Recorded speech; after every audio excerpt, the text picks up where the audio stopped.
somos delante de ti, Señor. Espíritu Santo, guárdanos en esta noche, que tu mano poderosa esté sobre nuestra vida. Y declaro en el nombre de Jesús de Nazaret, declaro bendición para mi vida como para cada uno de los que estamos aquí presentes. Padre, en tu nombre bendigo la vida de mi hermano José, de mi hermana Angélica, Señor, en ese lugar que fueron a ese estado de Veracruz. Padre, donde quiera que ellos se encuentren en este momento, Señor, que tu mano preciosa esté ahí, guardándolos y guiándolos, Padre Santo, y así mismo te pedimos que, si es de ti misericordia, que los traiga sanos y salvos de regreso a sus hogares, Padre, en el nombre poderoso de Jesús. Gracias, Espíritu Santo, por este tiempo que nos estás regalando de estar de pie delante de tu presencia para que podamos conocerte, para que podamos seguir hablando de tu bendita y santa palabra, Padre, en el nombre poderoso de Jesús de Nazaret. Amén. Gracias te damos, Señor. Bueno, vamos a darle lectura. Vamos a leer dos versículos. La primera carta a los Corintios, capítulo 12. Capítulo 12. Versículo 1 dice: y acerca de los dones espirituales, no quiero, hermanos, que ignoréis. Sabéis que cuando erais gentiles, iba como era llevado a los ídolos mudos. Por tanto, os hago saber que nadie que hable por el Espíritu de Dios llama anatema a Jesús, y nadie puede llamar a Jesús Señor si no es por el Espíritu Santo. Amén. Miren qué hermoso. Tomen sus lugares. Mire cómo Dios hace que nosotros reconozcamos, pero primeramente dice el versículo 1, dice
quien tiene un ministerio. Y unos que tienen 5 ministerios. Pero cada uno de nosotros tiene que tener un ministerio. Ese ministerio es dado solamente por el Espíritu Santo. No es dado por el hombre.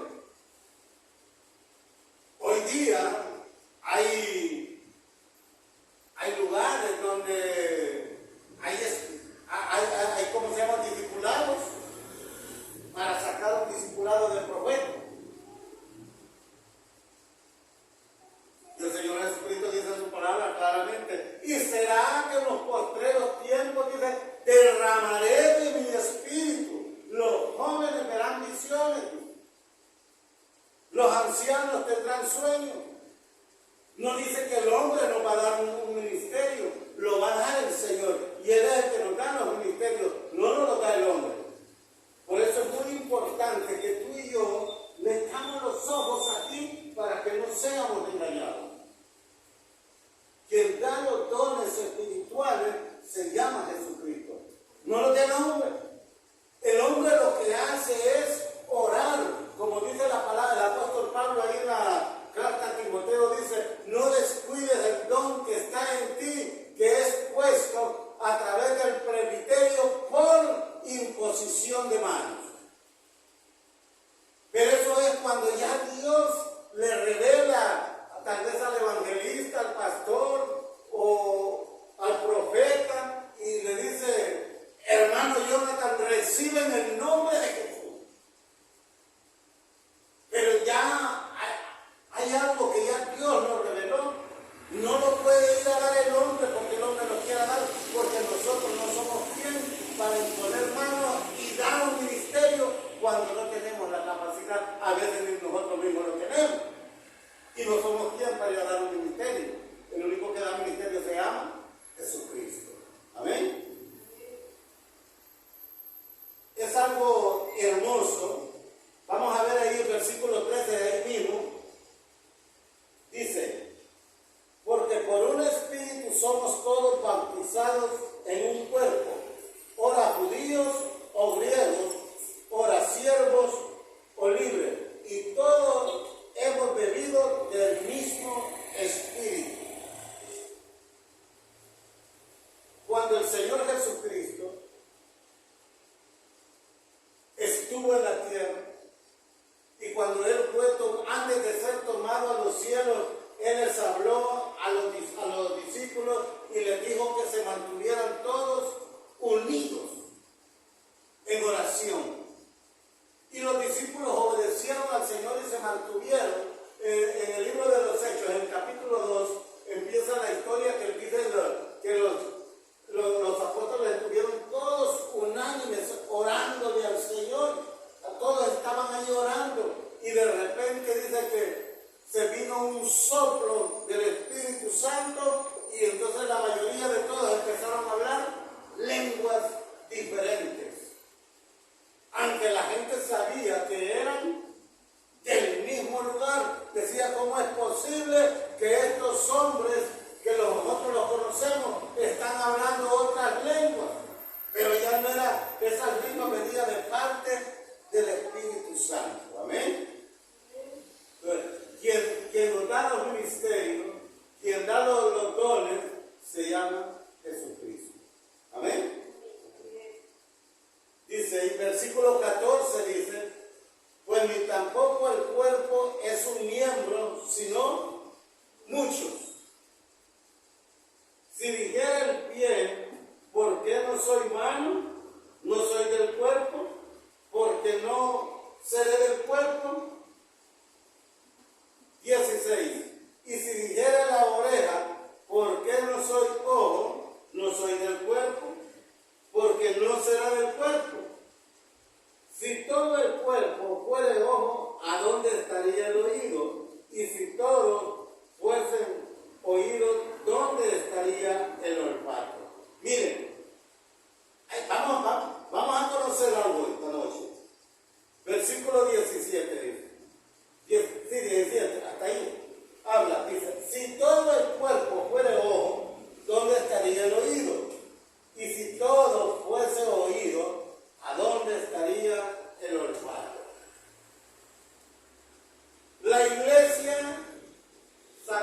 la iglesia es el cuerpo de Cristo.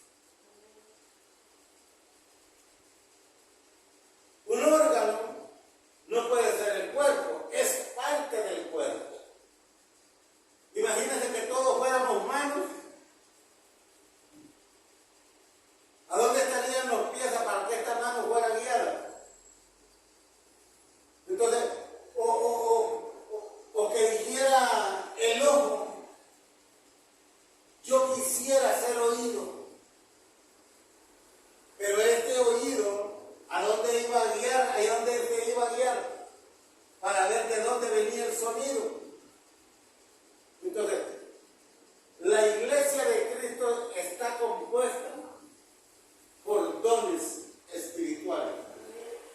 Y nosotros somos el cuerpo de Jesucristo. Por eso dice la palabra que hay repartimiento de dones. Imagínense, el que tiene don de sanidad, don de liberación, el que tiene don de lengua, el que tiene don de interpretación, el que tiene don de la visión, el que tiene el don de profecía, el pastor, el evangelista.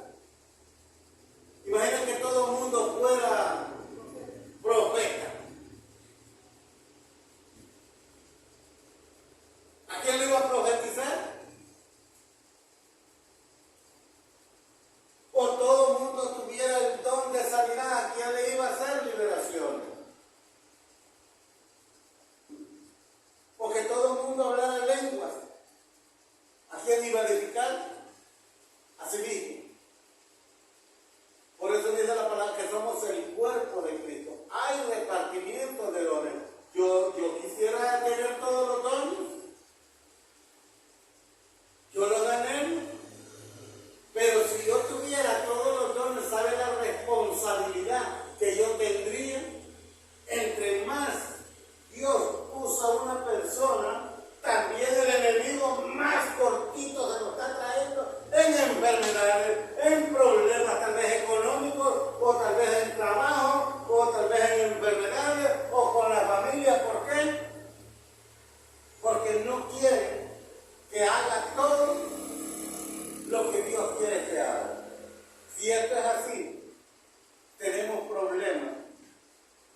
paran del diario, se paran muchas camionetas, coches nuevos, ¿verdad? Entonces, nosotros tenemos que ser conscientes quiénes somos delante de Dios. Somos el cuerpo de Cristo. Uno puede ser evangelista, otro puede ser pastor, otro puede ser profeta, otro puede que tenga el don de sanidad, tiene el don de liberación, otro tiene el don de visión, otro tiene el don de lenguas, otro tiene el don de interpretar lenguas, pero nosotros somos el cuerpo de Cristo. Y si no tiene ningún don, no se preocupe. Por eso no se preocupe, porque por eso no deja de ser un hijo o una hija de Dios. Porque dice el Señor claramente, habla y dice que Él no vino a condenar, Él vino a salvar. Y yo soy feliz con que el Señor me permita irme con Él. Si me da dones, gloria a Dios, y si no me lo da, tampoco yo no me voy a sentir menos, porque soy un hijo de Dios. La palabra habla claramente y dice, a los suyos vino y los suyos no le recibieron, mas a los que le recibieron, les dio potestad de ser llamados hijos de Dios. Entonces somos hijos e hijas de Dios. El que tiene ministerio, bueno, preocúpese en ponerlo por obra, pero también prepárese que va a ser atacado. No, eso. Tiene el don de sanidad, el don de liberación, Dios se lo da, pero también va a ser atacado. ¿Sabe por qué? Porque el que se mete a interceder está intercediendo por una persona de la calle. Ese tiene dueño. Y el dueño no lo va a querer soltar así nomás. ¿Verdad que un padre no quiere soltar a un hijo menor de edad así nomás? Que se vaya para otro lado con sus amigos, que se vaya que ni los conoce, no lo va a soltar. Entonces, así aquel no quiere soltar su gente. Pero cuando nosotros intercedemos, se lo quitamos. Pero aquel va a venir a pelear. Pero dice el Señor también, si Dios con nosotros, ¿quién contra nosotros? Entonces, ¿qué es lo que tenemos que hacer primeramente? Doblar rodillas, reconocer quién es el que está primero que nosotros, quién mora en nosotros. Ayer veíamos una película con mi esposa, una película cristiana. Tanto debate que había ahí por cosas que pasan, ¿sabe por qué?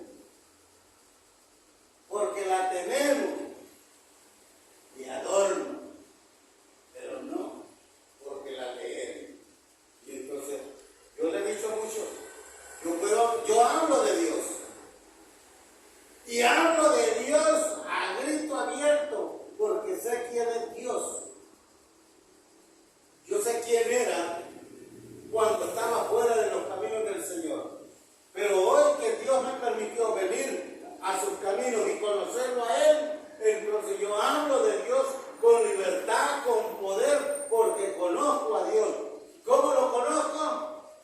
Aquí a través de la palabra, leyendo día con día. Toda esta Biblia está bien pintadita, miren. Desde aquí hasta los últimos,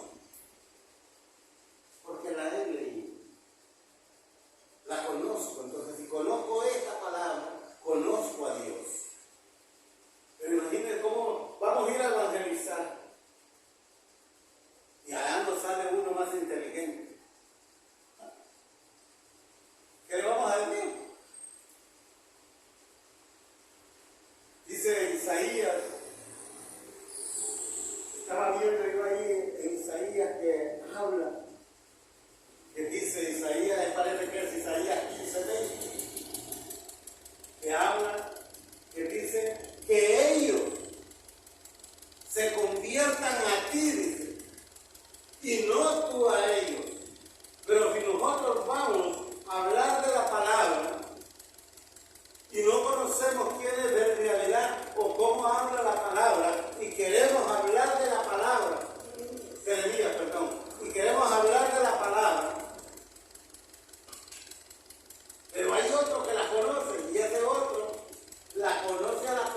conversión, pero no la pone por obra. Al final entonces, nosotros, bueno, nos vamos a tener que ir con él, porque nos convenció. Pero si nosotros la ponemos por obra y la leemos, entonces vamos a conocer quién es Dios en nuestra vida. Por eso tenemos que saber claramente quiénes somos nosotros. Somos el cuerpo de Cristo, cada uno de nosotros.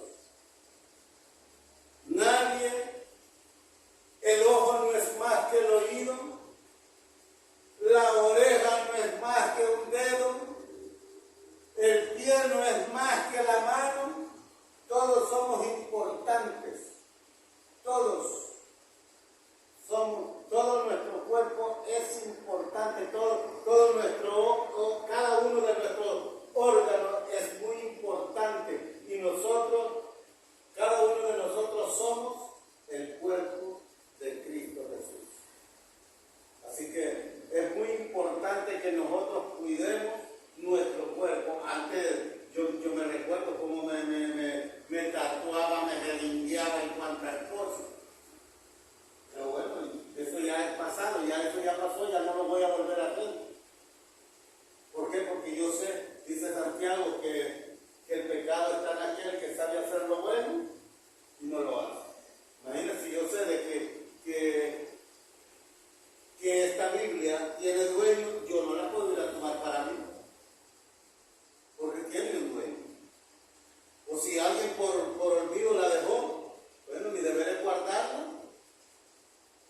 Y si no tiene ahí cómo identificar quién es el dueño, yo la guardo. Y un día me va a preguntar, dejé una Biblia, pero no sé dónde la dejé, la dejaría. ¿Cómo es tu Biblia? Así, aquí está. Yo la entrego, porque no es mía.